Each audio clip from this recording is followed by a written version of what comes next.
फितनाल हिंदुस्तान ने बलूचिस्तान में मासूम पाकिस्तानियों की दुनिया उजाड़ दी। क्वेटा से पंजाब जाने वाली 2 बसों के 9 मुसाफिरों को उतारकर सफाकी से शहीद कर दिया।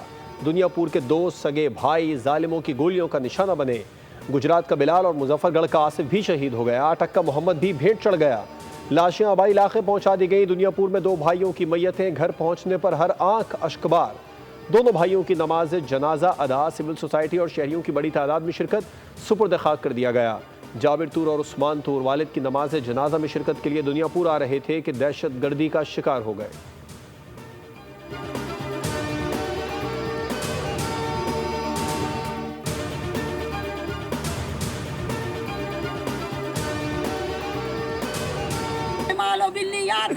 हमलों का दारुमदार नियतों पर है। मैं अपने पाकिस्तान पर फख्र करती हूँ। मैं शहीदों की औलाद हूँ।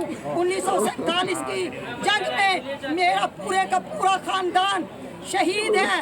मेरा लहू पाकिस्तान की जड़ों में है। पूरे पाकिस्तान में से मैं और मेरा भाई, एक मेरा कज़न, हम अपने पूरे खानदान में से 3 अफराद हैं और तीनों से अल्लाह ताला ने आगे ये लड़ियाँ चला के आज ये रौनक लगाई।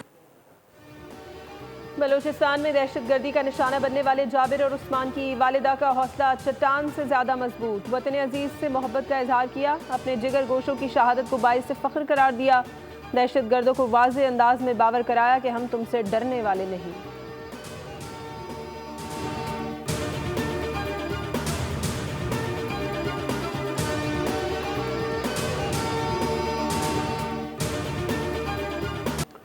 सदर मुमलिकत आसिफ अली जरदारी और वज़ीर आज़म शहबाज शरीफ का मुसाफिरों के सफाकाना कत्ल की शदीद मजम्मत।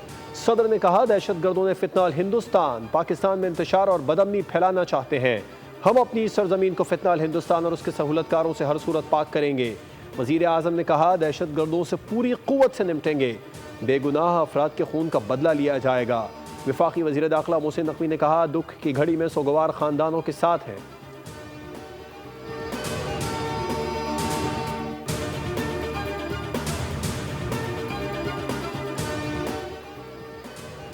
बलूचिस्तान में मासूम जानों के कातिल किसी रियायत के मुस्तहिक नहीं। दहशतगर्दों का ताक़ुब आखिरी हद तक किया जाएगा। वज़ीर आला बलूचिस्तान का दहशतगर्दों को मंतकी अंजाम तक पहुँचाने का हुक्म।